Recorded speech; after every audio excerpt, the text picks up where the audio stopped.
Lost in Space is far more than just a nostalgic television show. It's a treasure chest of untold stories and behind-the-scenes surprises.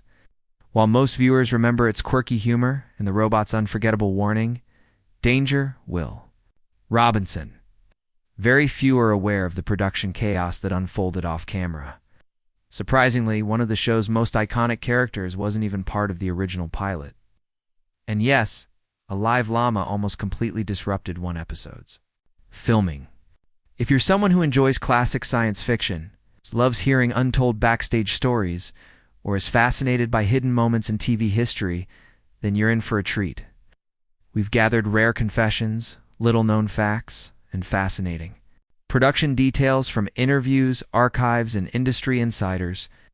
Get ready, these 20 facts will change the way you look at Lost in Space forever. Fact number 20. The infamous Great Vegetable Rebellion by its third season. Lost in Space had fully embraced bizarre storytelling, and no episode highlighted this better than the Great Vegetable Rebellion. In this infamous episode, the Robinsons came face-to-face with Tiboa Massive, talking carrot who could transform people into plants. Even the show's biggest fans found the storyline difficult to defend. Behind the scenes, scriptwriter Peter Packer was reportedly so embarrassed by the episode that he tried to keep the script away from actor Jonathan Harris. To make things even stranger, the original plan involved using a live llama during the episode. But the animal caused so much disruptions, pitting at cast and crew, that it had to be cut from the script. Unfortunately, the chaos it caused had already left its mark. The episode, which aired just a week before the show's finale, became infamous for representing how far into absurdity the series had gone. Some fans and critics even believe it played a role in the show's cancellation. Whether you see it as hilariously bold or painfully ridiculous, The Great Vegetable Rebellion remains one of TV's strangest moments ever aired. Fact 19. Dr. Smith was never meant to stay Dr. Zachary Smith, the sneaky and self-centered character who would go on to become a fan favorite, was originally meant to be temporary. In fact, he didn't even exist in the show's unaired pilot. He was created afterward, meant to bring tension and sabotage to the Robinson space journey. Initially envisioned as a shallow villain who would disappear quickly, the character found new life thanks to Jonathan Harris. Rather than playing him as strictly evil, Harris infused Dr. Smith with humor, dramatic flair, and narcissism. This change shifted the tone of the show entirely. As Lost in Space became more lighthearted, Harris's witty one-liners and exaggerated expressions made him the center of attention. Viewers loved it, and the character who was originally supposed to vanish became central to the entire series. His signature phrase, "Oh, the pain," became iconic. In the end, Dr. Smith didn't just stick around, he helped define the show's identity. Without him, Lost in Space might have faded away much earlier. Fact number 18. A bold credit move by Jonathan Harris. Jonathan Harris wasn't just clever in how he portrayed Dr. Smith, he was equally smart behind the scenes. When he joined the cast, Harris made an unusual request. He didn't want to be listed as a regular cast member. Instead, he insisted on being credited as a special guest star in every episode. This was rare, especially for someone appearing consistently in the show. But Harris believed the unique title would set him apart and elevate his on-screen image. The producers agreed, and from that point on, Harris received this prestigious credit every week. Even though he was one of the leads, no other cast member had this kind of recognition. It added to the larger-than-life personality of Dr. Smith, who always acted like he was above everyone else. In many ways, the credit became part of the character. It was a smart move that helped both Harris and Dr. Smith stand out in TV history. Fact number 17. A real life romance behind the scenes while Lost in Space showed a futuristic family adventure on screen. Off-screen relationships also bloomed. Billy Mooney, who played the young Will Robinson, formed a strong friendship with Angela Cartwright, who played Penny. As they grew up together on set, their bond deepened into a romance. By the time Mooney was old enough to drive, the two were officially dating. Their relationship lasted for several years and even continued after the show ended. At one point, they were briefly engaged, something that most fans never knew. They eventually moved on from the romance. Moomy and Cartwright remained lifelong friends. Their relationship added an extra layer of warmth and authenticity to their on-screen sibling chemistry. What viewers saw as sibling rivalry sometimes had an emotional depth rooted in real-life feelings. Among all the space creatures and outlandish plots, this human story remains one of the show's most genuine moments. Fact number 16. Missing. Key characters in the original pilot, the version of Lost in Space that audiences remember didn't exist in its original form. In the unaired pilot, titled No Place to Hide, neither Dr. Smith nor the robot were present. The story focused entirely on the Robinson family and Major Don West as they embarked on their journey into space. Instead of sabotage, their mission was disrupted by a random meteor shower. The tone was serious and grounded, with none of the campy fun that the show later became known for. After seeing the pilot, network executives felt the story needed more excitement and personality. This led to the introduction of Dr. Smith as the saboteur and the robot as both a tool and a comic character. These additions completely reshaped the tone and direction of the show. It's hard to imagine Lost in Space without Smith's theatrics or the robot's iconic catchphrases. But without those last-minute changes, the series might never have become the cult classic we know today. Fact number 15. CBS chose Lost in Space over Star Trek in one of the most pivotal moments in TV history. CBS made a choice that would forever shape the sci-fi landscape. During the early 1960s, both Lost in Space and Star Trek were being pitched to the network. However, CBS executives believed only one could fit into the schedule. They chose Irwin Allen's Lost in Space, favoring its family-friendly story and adventurous tone. The show premiered in 1965 and quickly earned high ratings, thanks to its mix of science fiction, family drama, and visual spectacle. Meanwhile, Star Trek was picked up by NBC, where it initially struggled before finding success in syndication. While Lost in Space shined brightly for a short time, Star Trek slowly grew into a legendary franchise. Looking back, many wonder how different things might have been if CBS had gone the other way. Would Star Trek have taken off sooner? Would Lost in Space have faded even faster? It remains one of the most intriguing what-ifs in television history. Fact number 14. The robot suit cost $70,000. The robot from Lost in Space wasn't just a fan favorite, it was a technical marvel of its time. Created by Robert Kinoshita, who also designed Robbie the robot from Forbidden Planet, the costume was made from fiberglass and metal parts. The total cost to build it was an astounding $70,000. It's an enormous sum for a 1960s TV production.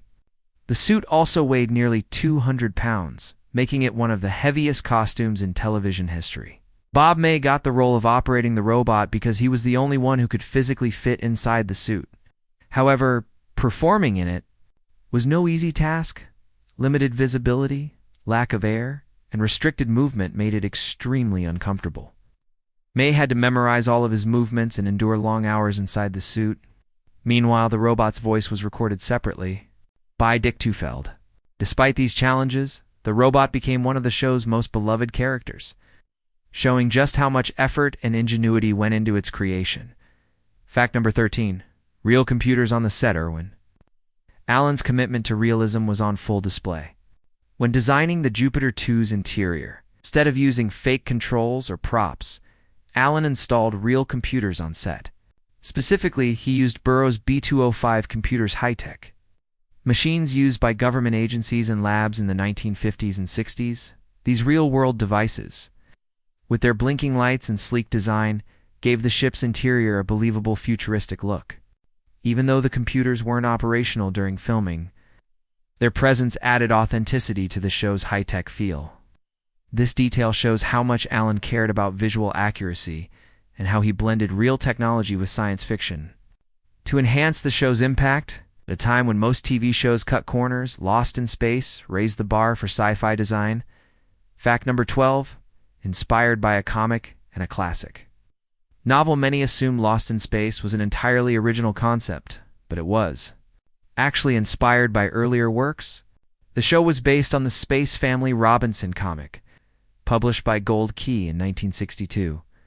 That comic itself was inspired by the 1812 novel The Swiss Family Robinson, which told the story of a shipwrecked family surviving on a deserted island. So, Lost in Space was essentially an adaptation of an adaptation. Irwin Allen struck a deal with the comic's publisher to use its premise and characters.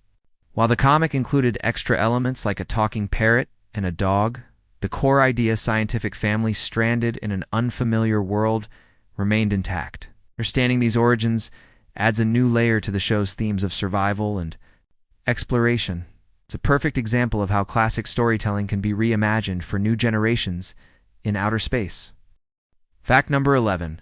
Star Trek and Lost in Space shared alien makeup during the golden age of TV. Studios often shared resources to save time and money. Lost in Space did exactly that when it came to alien makeup. Some of the show's alien characters, especially those with pointed ears, were created using leftover prosthetics from Star Trek. Although the two shows were often seen as rivals, they shared behind-the-scenes talent, including makeup artists and effects crews. In the Lost in Space episode, The Haunted Lighthouse, the aliens' ears closely resembled those of Star Trek's Vulcans. Rather than design entirely new prosthetics, the team reused materials from their sci-fi competitors. Connects the two shows in a surprising way. While fans likely never noticed, some of Lost in Space's aliens were literally wearing pieces of Star Trek, making for a fascinating bit of unintentional crossover. Fact number 10. The launch date contradiction. Viewers who paid close attention to Lost in Space may have noticed a strange inconsistency in the show's timeline. In the pilot episode, No Place to Hide, Jupiter 2 launches into space on October 16, 1997. But in the following episode, the derelict John Robinson writes in his mission log that the date is October 21, 1997, yet he also says it's still the first 24 hours of their mission. This contradiction was never explained or addressed in the series. Was it a writing error, forgotten detail, or did the creators just hope no one would notice? Either way, it's a small but puzzling break in the show's internal logic especially unusual in a series so focused on scientific accuracy and future planning. 9. Guy Williams became disappointed with the show. Guy Williams, who played the courageous and dependable John Robinson, joined Lost in Space with high expectations. Having already gained fame as the lead in Zorro, he believed he was stepping into another serious, drama-driven series. And in the early episodes, that seemed true. The show combined family dynamics with real suspense and danger, capturing his interest. But by the second season, everything changed. The tone shifted toward comedy. With more focus on the quirky chemistry between Dr. Smith and the robot, the scripts became filled with jokes, slapstick humor, and outlandish alien plots. As that duo took center stage, Williams's character was pushed into the background. For a classically trained actor who valued strong storytelling, this direction was disappointing. Eventually, he quietly left the entertainment industry altogether. Tired of Hollywood, he moved to Argentina, where he lived peacefully until his death. Ironically, his earlier work, especially Zorro Bay, became extremely popular in South America. His experience serves as a reminder that not every cast member was happy with the show's shift from serious sci-fi to campy comedy. 8. The robot's voice actor is also the narrator. The robot's booming danger, Will Robinson, Des, is one of the most iconic lines in television history. But many fans don't realize that the voice behind the robot, Dick Tufeld, also served as the show's narrator. He guided audiences through the episodes with his deep, commanding voice. Tufeld was already an accomplished announcer during TV's golden age. His powerful delivery gave credibility to a show that often walked the line between serious science fiction and over-the-top fantasy. His narration helped tie the episodes together, making even the strangest stories feel grounded. Though he was never seen on screen, Tufeld's contribution was crucial. His dual roles brought consistency and personality to the series. He made the robot more than just a prop and gave the entire show a sense of structure. His voice remains one of the most memorable elements of Lost in Space. 7. The fictional cost of the Jupiter 2 was enormous in the Lost in Space universe. The Jupiter 2 wasn't just a spaceship, was a symbol of futuristic luxury and cutting-edge technology. The show claimed it cost a staggering $30 billion to build, which sounds unbelievable, especially for a series that aired in the 1960s. It emphasized just how important and advanced the Robinsons' mission was supposed to be. In reality, the show's production spent about $350,000 to build the Jupiter to set. Even so, that was a large sum compared to other sci-fi shows at the time. Much of the budget went toward sleek walls, blinking lights, and working consoles, many of which were repurposed from real machines and computers. This contrast between the fictional cost and the real-world spending shows how committed producer Irwin Allen was to selling the illusion of high-tech space travel. The ship wasn't just a setting. It was treated like a character designed to impress both in appearance and scale. The Jupiter 2 became one of the most memorable sets in sci-fi television, both for how it looked and what it represented. 6. Props were reused all the time, even though Lost in Space looked futuristic. Much of what you saw on screen was the result of smart budgeting. Creating a new alien world every week was expensive, so the production team reused props whenever possible. Gadgets, panels, and alien devices were often recycled. Sometimes they were repainted or turned upside down to appear new. For example, one scanner was used in 3 separate episodes: The Derelict, The Ghost Planet, and Deadliest of the Species, and each time was presented as a totally different device. This reuse wasn't accidental, it was a planned part of production. With clever editing and set design, most viewers never noticed. While this trick was common in the 1960s, it was especially important for a show as ambitious as Lost in Space, which had to make space exploration look exciting on a TV budget. 5. The show won praise for its costumes beneath the shiny space age outfits. Lost in Space had a strong visual identity thanks to its costume design. These weren't just flashy costumes, they helped define the characters and the world they lived in. In 1968, the show's costume designer, Paul Zastanovich, received a well-deserved award from the Costume Designers Guild. He used metallic fabrics, bold patterns, and futuristic styles to bring the sci-fi setting to life. The costumes evolved over time, matching the mood and tone of each new season. His work gave the characters a distinct, memorable look that became a signature of the show. At a time when costume design in TV, especially in sci-fi eyes, was often overlooked, was groundbreaking. The outfits told a story reflecting the themes of survival, adventure, and exploration. Today, those costumes remain a stylish reminder of what made 1960s science fiction so visually unique. For Billy Mumy later appeared in Star Trek, Billy Mumy will always be remembered as Will Robinson, the bright young star of Lost in Space. But his career in science fiction didn't end there. Decades later, in 1998, he appeared in Star Trek Deep Space Nine, playing a Starfleet officer named Kellen in the intense episode, The Siege of R-558. This wasn't just a random cameo. Mumy had been a huge Star Trek fan since childhood, even while filming Lost in Space. Playing a human character in such a serious episode was a meaningful return for him, and one that didn't require the heavy alien makeup that often comes with sci-fi roles. His performance added emotional weight to the story. And for fans of both franchises, it felt like a perfect connection between two iconic series.